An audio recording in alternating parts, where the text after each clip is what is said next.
Hello guys, hope all of you are in the pink of your health. Let us go into the video. So today it is our 191st video, and the video of this book review is 41st video.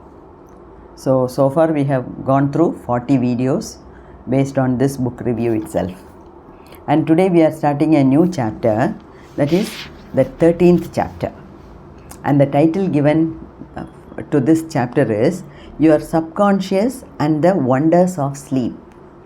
Your subconscious and the wonders of sleep. See, it's a very interesting chapter, and we have different concepts about sleep. Now here is a chance for us to have a threadbare analysis of the sleep pattern.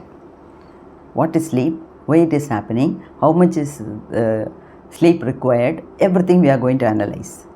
And I totally agree with this chapter because my concept of sleep goes hand in hand with this. So what Dr. Joseph Murphy has written is the same thing which I have been thinking and I have been advocating to all my people around me. In some of the videos in the same channel, in some of the videos I have already said about many of these things which are mentioned in the book. So I am happy that my concept is correct, and I am happy that I have been advising or talking something correct to all my fellow men. Okay, so let us discuss that. First, he talks a lot about the sleep pattern. You see, we spend about 8 hours in sleep. In 24 hours, see, if we divide it into 3 parts. First 8 parts. First 8 hours, second 8 hours, third 8 hours. First 8 hours we do our private job, like as soon as you wake up, brush your teeth, ease yourself, flush all the waste, and then take bath, and then do the sadhana, and then do your private job in the sense what household chores you have to do, something, all those things you do. Okay, then the second half is, if you are a working professional, you spend nearly 8 hours or more than 8 hours in going to the office, coming back and doing work in the if it is a 9 to 5 job, then you have to be in the office. Okay, so like that it happens. And when you come back, what do? Another 8 hours you sleep. So in one's lifetime, 1/3 of the lifetime is spent in sleep. Then how good is it? What is the nature of sleep? We must know it. See, we should know the science of sleep, because every day we sleep, but there are a lot of misconceptions regarding sleep. That is what here Dr. Joseph Murphy analyzes in a very minute way. Okay, let us see what he has to say. Right? So he says, see, sleep is a divine law, isn't it? Sleep is a gift given to us. What will happen if you don't sleep for a week? We become mad, isn't it? Everything is upset, isn't it? Not why talk about 1 week? Even if you don't sleep for 2 days continuously, what will happen? You become mad. You become mad means you feel like that, isn't it? You don't literally become mad, but you feel like that. You feel irritable, you feel angry with everyone. Your mood changes, you are unable to do work, you are unable to concentrate on anything, you are unable to recollect something from your memory. You have a lot of problems, isn't it? So definitely sleep is a gift given to us. Okay, so sleep is a divine law, and many answers to our problems come to us when we sleep, when we are sound sleep upon the bed, when we are sleeping nicely in the bed in the night. Okay, and many people say that when you are sleeping is good because all the organs take rest. That is not the correct way.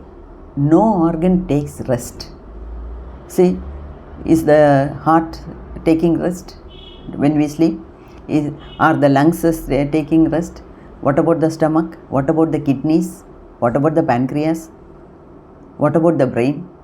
See, brain is not very active, but brain is also active. Brain is also functioning. Are we getting into coma every day in the night when we sleep? No, isn't it?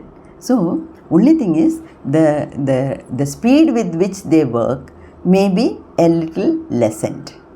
But all the vital organs are working and all the vital functions are happening in our body. Isn't it? So, but what they mean by saying that the organs are taking rest is the organs get rejuvenated. That is the word we should use. The organs get rejuvenated. The old cells, dead cells the worn out cells are replaced by fresh, newly formed cells. This also we have seen in some other video also. If I remember correctly, they say once in 11 months, all the cells in the body are replaced. Once in a year, you take it like that, once in a year, right? Okay. So, and all the vital organs, all the organs are doing their job. Only thing is muscles, bones, they are all under voluntary control, so they don't work because the brain is taking rest and the brain doesn't give orders. So we take rest. Physically we take rest, but internally all the vital organs are functioning. And there is one organ which doesn't sleep at all. It works 24/7 like our heart and lungs and kidneys. What is that? That is the subconscious mind. Your subconscious mind never rests or sleeps. It is always active, controlling all your vital forces. The healing process takes place more rapidly. The healing takes place. So, it is not that the vital organs are taking rest. They are not. It's not that the vital organs are sleeping. But when you are asleep, see, the healing process takes place. The healing process takes place more rapidly while you are asleep, as there is no interference from your conscious mind. So subconscious mind is though it is active 24/7, it is very happy to work in the night when your conscious mind is not interfering with it. So it is on its own. It is at its best. Okay. Remarkable answers are given to you while you are asleep. Only thing is, if it comes in the dream, we sleep unconsciously like that, and so we are not aware of what is seen during our sleep. Most of us are unable to retrieve the dream because we are not sleeping consciously. We are unconsciously sleeping. That is the difference. Why we sleep? See, Dr. John Bigelow, a famous research authority on sleep, he says that the main reason we sleep is because the nobler part of the soul is united by abstraction to our higher nature and becomes a participant in the wisdom and foreknowledge of the gods. Or in simple words, our soul, Jivatma, connects with the Paramatma during sleep. And that way, sleep is spiritually also important. Okay. Then, and he says, Dr. Murphy says that even a prayer, it is a form of sleep. He says the regular withdrawal from sense evidence and the noise and confusion of everyday living is also a form of sleep. That is, you become asleep to the world of the senses and alive to the wisdom and prayer of your subconscious mind. This also we have seen somewhere earlier, that what is a prayer? Prayer is a longing. And from where does this longing come? It comes from the bottom of your subconscious mind. Okay, and when you stand in the temple in front of the deity, when you talk to the deity, you are expressing the desire of your subconscious mind. Okay, so even the prayer is a kind of sleep where the subconscious mind becomes active. And the startling effects of sleep deprivation. See, as I said, generally we say that 8 hours of sleep is important. Okay, this is my idea. I am sharing it here. Generally we say that we need 8 hours of sleep. It is not true with reference to all the people. Some people say 6 hours of sleep is enough. Here also, Dr. Murphy also says that 6 hours of sleep is enough. See, lack of sleep can cause you to become irritable, moody, and depressed. True. Dr. George Stevenson of the National Association for Mental Health says, I believe it can safely be said. You see how they are wording, how they are coining the words. I believe it can be safely be said that all human beings a minimum of 6 hours sleep to be healthy. 6 hours sleep is enough. Okay, most people need, some people need more. Those who think they can get along on less are fooling themselves. So, what is the basic requirement? 6 hours of sleep. Some may require 8 hours of sleep. But sleeping more than 8 hours in a day is not good. But there are exceptions to this. What are the exceptions? A newborn baby, maybe up to 1 year, it sleeps for more than 18 hours. It is awake only for some time.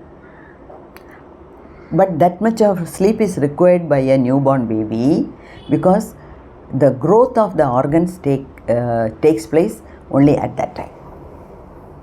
Okay, and people who are very aged, elderly people, people who are sick, people who take who suffer from insomnia, so they take sleeping pills. People who have undergone major operations, now they have to sleep more. During the daytime and during the night they can sleep because during that time only the body gets rejuvenated. Otherwise, for a normal person, even 8 hours sleep is not necessary. 6 hours is more than enough. And suppose you feel that 6 hours is not enough, you may take a power nap, cat's nap, say for 10 to 15 minutes during the daytime. Because it is my personal experience also. Okay, but definitely I am not for sleeping for more than 8 hours. See, if you sleep for 10 hours, 12 hours like that, when you get up you feel irritable, you feel lethargy. You feel lethargy in the sense you don't feel like doing any work. Okay, so even that is not good. And there is an exception to this also, in the sense yogis, those who do pranayamas, those who do sadhanas, it is enough if they sleep for 3 hours. See, from 12 o'clock in the midnight, 12 o'clock to 3 o'clock, 3 hours is enough, or 4 hours maximum. Because the energy what they need, the pranic energy, is coming from the universe through the Brahmarandram. It is entering into the Sahasrara and it is getting distributed all over the body. So though those people don't have to sleep for more than 3 hours. But for a normal person, 6 hours is ideal. And depending upon the physical health, depending upon the physical work, depending upon the mental work. Okay, the duration of hours may differ this side or that side. Okay, that we have to take into account. So, medical research scholars investigating sleep processes and deprivation of sleep point out that severe insomnia, that is lack of sleep, has preceded psychotic breakdown in some instances. Remember, you are spiritually recharged during sleep, so you have to sleep. But how many hours?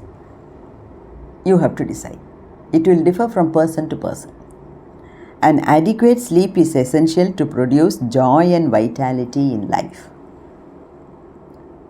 Okay, and in the progress, yes, and see another thing.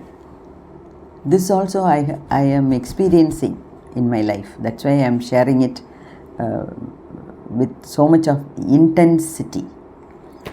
See, if you don't sleep, see, there is an article, you need more sleep. Robert O'Brien, in an article titled, Maybe You Need More Sleep. This is the article which came in the Reader's Digest. He reports the following experiments on sleep. You see, for the last 3 years, intensive experiments have been in progress at Walter Reed Army Institute of Research in Washington, D.C. and subjects, more than 100 military and civilian volunteers are the subjects for this research. And they find out they have been kept awake for as long as 4 days. Even that itself is an impossible thing, I feel. You cannot keep anyone awake for 4 days continuously. What? See, personally I am saying, whatever I do, no, sometimes I fall asleep. What does it show? The brain requires some rest. If you don't give it by yourself, it knows to take it. That's why, see, if you are depriving yourself of sleep, the brain knows how to take it. So, for 5 minutes, for 10 minutes, for 2 minutes, you just doze off. And that sleep is so deep, you don't know what is happening around you.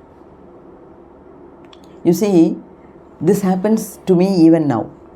It has happened when I was young also. That's why, it's not because of the aging.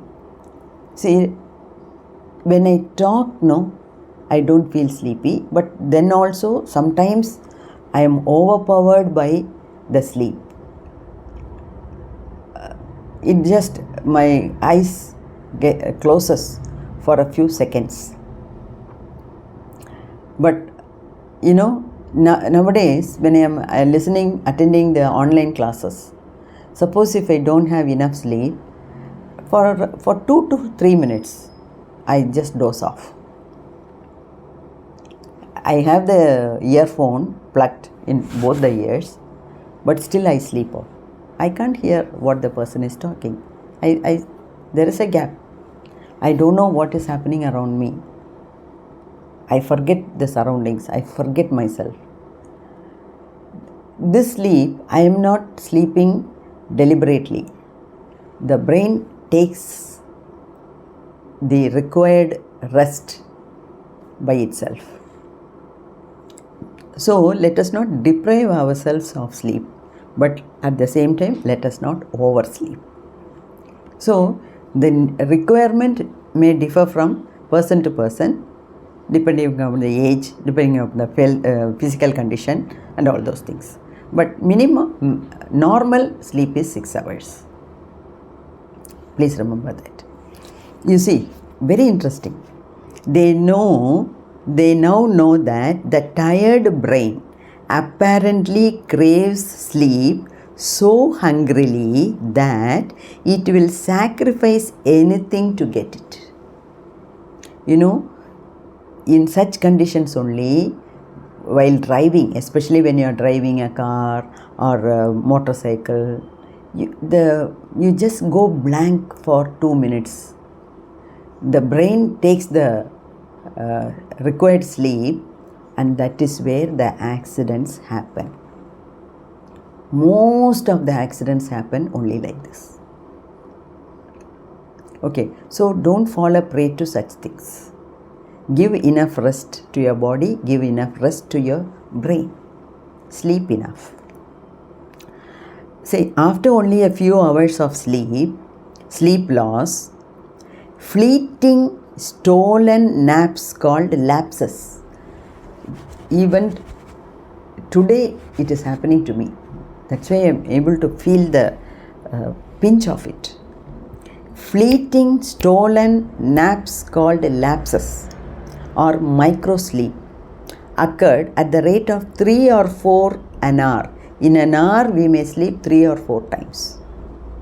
It happens. As in real sleep, eyelids dropped and heartbeat slowed.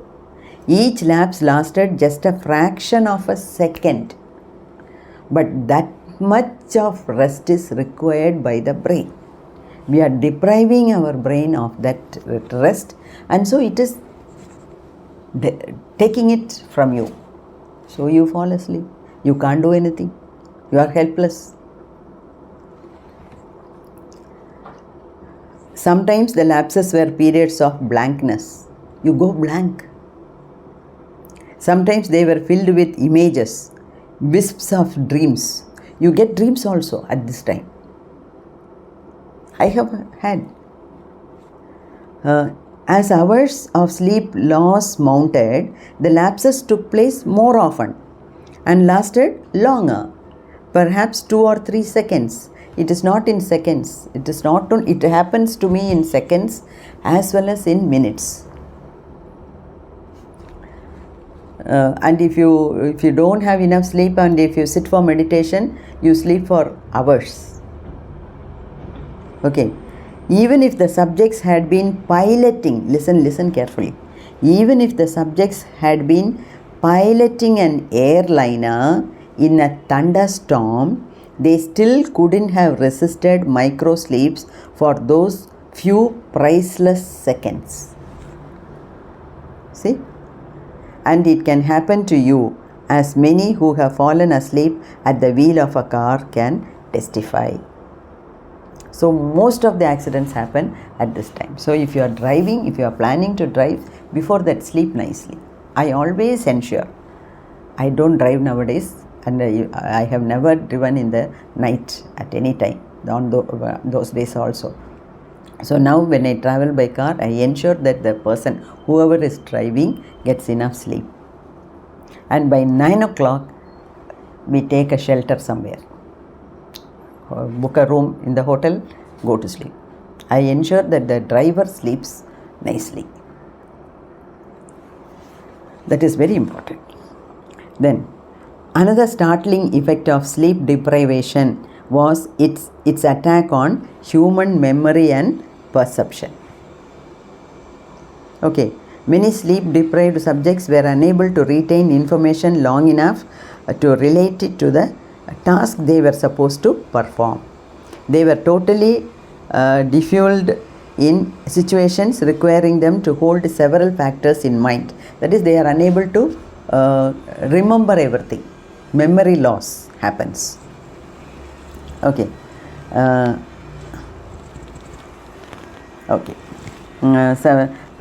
Where he had to hold several factors in mind and act on them, as a pilot must,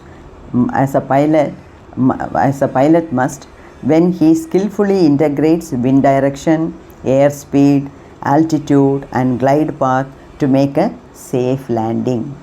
A very, very crucial situation. So what should they do to avoid such lapses? They should sleep. They should have a sound sleep before reporting for duty. Okay. And sleep is the time when counseling happens. This we have already seen.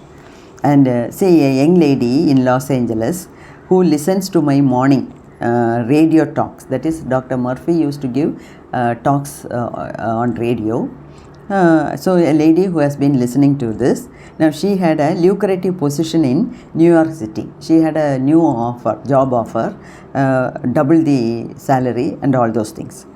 But she was doubtful whether to take it or not. So before going to bed, she told her subconscious mind, I am doubtful, I am in a dilemma, so give me a correct answer. Like that she slept off. The next day when she got up, she got an inner voice saying, don't accept. So as per that, she gave it in writing, that she is not accepting it. And after 3 months, she came to know that the same office in New York City, which offered her a good job, became bankrupt. So, what has to happen after 3 months? The subconscious mind came to know about it early, and it guided her so correctly. Okay, so this is a very solid example of how the subconscious mind works in our sleep. And there are so many good examples given here. Let us see one by one. So I spent more time in this video because, as I have been always doing, I keep telling everyone, what is the alternative for sleep? No alternative, only sleep. So if you feel sleepy, sleep. Don't feel guilty. You know, some people, they get up early, they become so enthusiastic, motivated to do meditation. So they sleep for less hours and they sit for meditation. They sleep off nicely. They have a deep sleep. And then when they wake up from meditation, they realize that they have been sleeping all along and they feel guilty. Should not feel guilty. So don't cut down your sleep hours and sit for meditation. Sleep nicely and then come for meditation. Otherwise, you will sleep in meditation. That's because the brain takes the resting time. It's not your fault. Not sleeping enough is your fault. Okay, so especially when you are driving, when you are doing some crucial job in the office, when you are doing some crucial job in the factories, please give enough sleep. Okay, I hope you understand this. Please put it into practical usage of what we have seen in this video, and please spread the message. Okay, because I don't want people to get into accidents and lose their lives or limbs and other precious organs because of the deprivation of sleep. It should not happen. That's all. I hope you have understood what I wanted to convey and what Dr. Murphy wants to say. May God bless you all.